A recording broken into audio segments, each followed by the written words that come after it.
In news around Columbus this week, we covered what the city is doing about lead pipes and their plans to remove thousands of service lines. Also, why $1 million in funding is on hold for some Ohio farmers. Plus, we learn more about a measles outbreak in our state and hear from a doctor on what can be done to prevent that disease. Here are some of the stories you might have missed. Columbus Division of Fire says last year was dispatched to more than 200,000 runs. The union president says that causes a lot of wear and tear on an aging fleet and that there aren't enough trucks to go around. The city is pushing back. We implemented our replacement standard, and so what happened is that as we began incorporating new ladders, they kind of kept the old ones. Okay. But is that out of need because the city's growing? That could be one reason, Lacey, why it's happening. On Monday, the president of Local 67 said there was a fleet crisis for the Division of Fire. Our fleet is at such a critical level in terms of working apparatus between our frontline emergency services fleet, our training fleet, and backup fleet, that now the fire chief issued a directive last week whereby we could be in a situation where fire recruits will not get mandatory training they need to hit the street and be ready to serve the residents of Columbus, or we would needlessly hold them down. City of Columbus Fleet Administrator Kelly Regan disagrees and says there are more than enough trucks for every station, including special duty and other special needs. We have 70 medics in fleet. Now let me think about it. I got 34 station houses. I got double what I need for the station houses. So where are all these medics?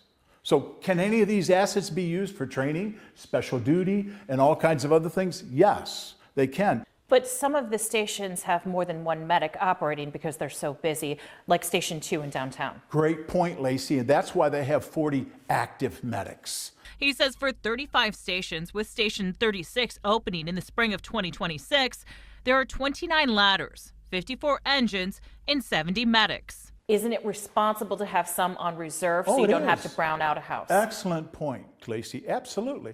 So the question is, what is an acceptable number to have in reserve? Maybe 30 is the number. Mayor Andrew Ginther says public safety is a top priority, but the cost of all the apparatus have skyrocketed and that the city needs to balance its budget. So we're committed to doing more than we ever have before, but I think the people of Columbus should feel confident that there is fire apparatus at every station. There's been no issues with calls for service. Reagan says the city will likely budget about $7.5 to $8 million for new vehicles this coming year. The union says it will cost nearly $19 million to update the fleet. In Columbus, Lacey Crisp, 10 TV News. The Ohio Farmers Union is upset. Ohio farmers are already facing labor shortages, and this further complicates things right in the beginning of planting season. Farming is not easy. Basil is one of our top sellers. But Ohio Farmers Union President Bryn Bird knows what's at stake if she ever gives it up. We know who we're feeding. We have about 500 transactions a week, so it's 500 people you're feeding every week. The Department of Government Efficiency's crusade to slash federal spending is sending shockwaves through Ohio's crop fields. This month, the USDA canceled $1 billion in funding impacting local schools, food banks, and partnering farms.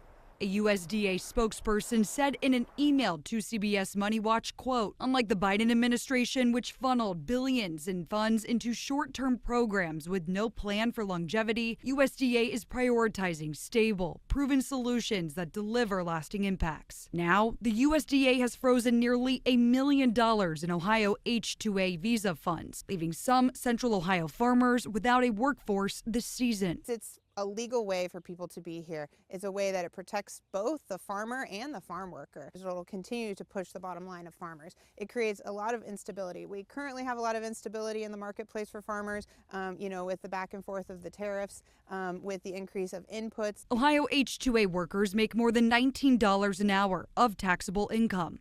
Trumbull County farmer and former OFU president Joseph Logan says majority of field workers in the state are migrants, since local workers just don't want to do it. Very high percentage, well above 50%, probably above 70 or 80% our Hispanic workers. Less migrant workers could cause delays, which isn't good when working alongside Mother Nature's clock. Not getting in the ground on time means plants aren't getting harvested on time. That means that you have less revenue at the back end. That puts so much more pressure on farms. Do you think ultimately this is impacting consumers? Yes, the lack of labor will surely hit all of us in our pocketbooks. Now, a reminder, these funds are frozen. There is a chance the Trump administration could decide to bring them back, but the Farmers Union isn't optimistic.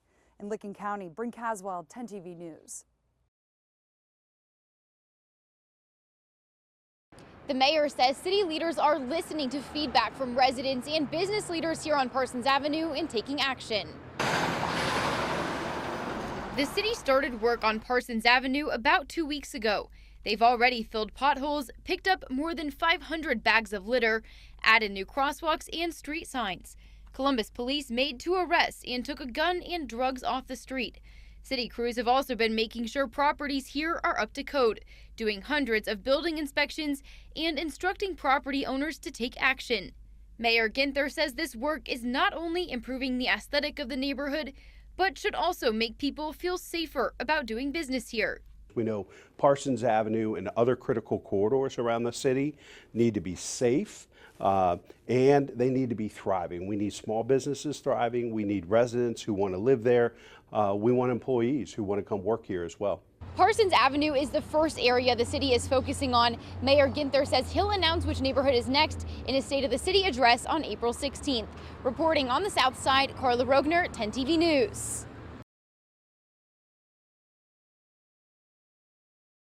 Bink as a people person, Pink for Bink. He got along with everybody, had a good heart.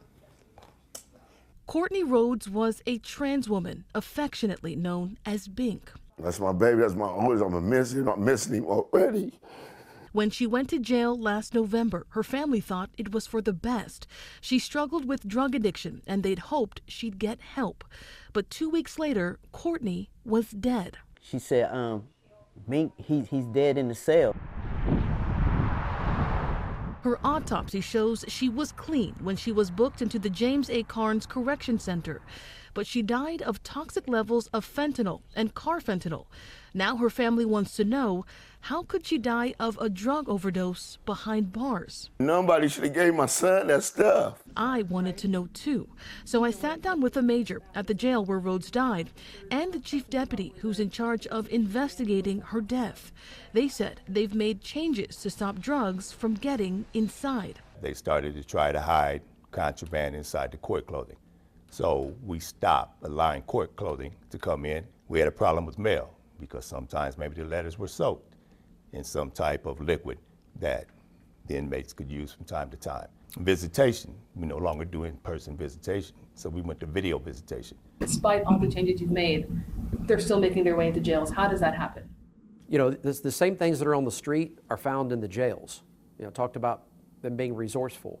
Well, on the street, they may ingest, real drugs, but in a correctional facility, they manufacture whatever they can. I wouldn't say that they're manufacturing drugs within the facility. It's sometimes that things sometimes slip through the cracks. I can't imagine what that feeling is like, but I can assure you that the folks that work in the jail are doing their very best. But they're changes and words that offer little comfort to those that Courtney left behind. What does accountability look like? You said it has to go higher. How high are we talking? Somebody got to pay the mayor, the governor, or that man out there that run that jailhouse. Because my son was a good person. He was a fighter. He was going to fight through this edition. And I know he was. In Columbus, Rochelle Aline, 10 TV News.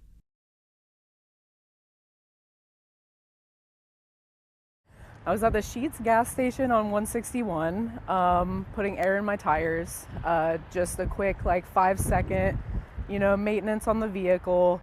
That 5 seconds was all it took for a man to jump into Becca's car and take off, even though Becca was standing right there. I instinctively tried to open the door, at least to try to grab my purse that had my keys. And when it did, it threw me to the ground, rolled several times, breaking my arm. A break so severe, Becca had to have surgery. Surgery with plates and screws for the rest of my life. 10 days after her car was stolen, Whitehall flock cameras detected Becca's car. Taser, taser, taser! And officers chased down 2 people inside, Rico Stokes and Diamond Bird. What did he just do? Stolen car. I was just like, I can't believe that this is even like a real situation that's happening. And then seeing Diamond with my purse still on her as well was like very violating feeling. Whitehall police say you need to be aware of your surroundings at gas stations. What should I do to protect myself when I'm at the gas station? First off, I would say you never want to get gas at a gas station at night where there's not proper lighting. Proper lighting and people. Whitehall Police Deputy Chief Dan Kelso says never leave your purse on the passenger seat.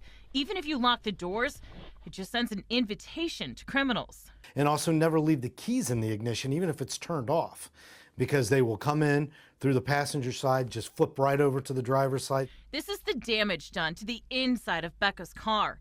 She says it was full of drug paraphernalia. She says she's never leaving her keys in the car again. In hindsight, do you wish you would have just let it go? I do wish, but unfortunately that like fight or flight in your brain kicks in and you just go for it, you know? I just felt like it was something that I worked so hard to achieve. I didn't want somebody to just take that from me so easily.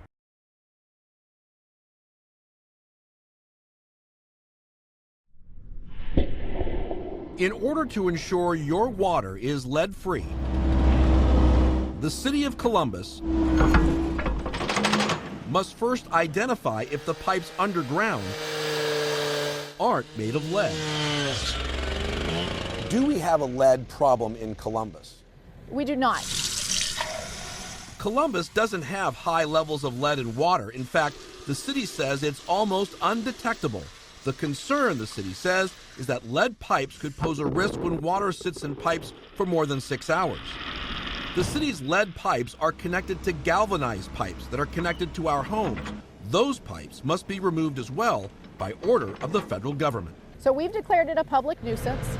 From now until the year 2037, crews will be getting the lead out and replacing those pipes with lead-free copper lines. We're looking at probably between 40 and 50,000 lines that we need to remove, and we're looking at about $1 billion really over the next 12 years. A lot of money to keep our families safe. Lead's a neurotoxin. We don't want anyone to ingest lead. There is no safe level for lead, which is why the city is removing the lines. Homes built prior to 1965, like these homes, have a greater risk for lead, which is why the city is offering to remove the water lines. We're covering the cost right now. Under a pilot program, $2.5 million was set aside to replace between 150 and 200 water lines. This pipe inventory map can tell what kind of pipe your home is connected to. Enter your address in the search bar and a bubble appears at your home. Red is for a lead pipe, yellow is a galvanized pipe. Lead's typically on our side under the street. Lead pipes aren't just a Columbus problem. Ohio ranks #2 in the nation for the most lead lines with more than 600,000, according to a study done by the National Resources Defense Council. The report says if Ohio removed all of the lead lines, it could reduce blood lead levels by 20% statewide. Columbus's free pipe removal program requires people to apply, and there are income qualifications. The city says signing up will save homeowners between $6,000 and $10,000 if you hired someone else to do the work. Work the city says will ensure your water is lead-free. Kevin Landers, 10 TV News.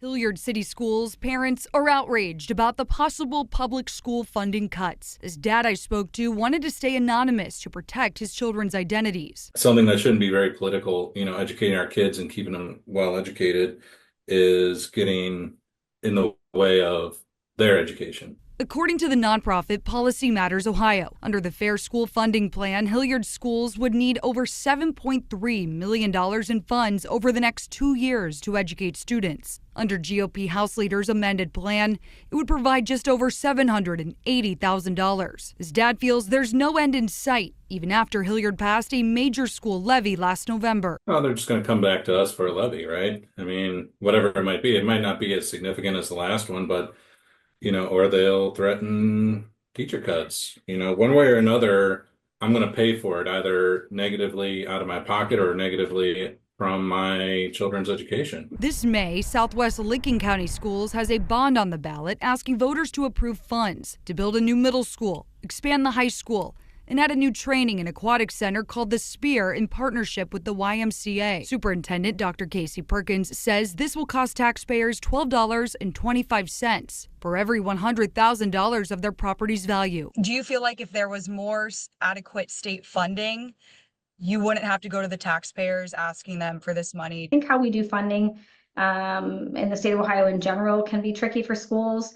I do think it's important that our current legislators look at maintaining the current funding formula and how it is, and they consider growth as well. When you don't fund schools for their growth, that's when you really tie our hands. In developing substitute House Bill 96, Finance Chairman Republican Brian Stewart said in part, quote, "This fiscally conservative budget will deliver significant, swift property tax relief for all Ohioans, while simultaneously increasing funding to every public school district." Ohio Education Association President Scott DeMauro says House GOP leaders did manipulating fuzzy math. It's the state passing the buck and not living up to its constitutional responsibility to fully and fairly fund our schools.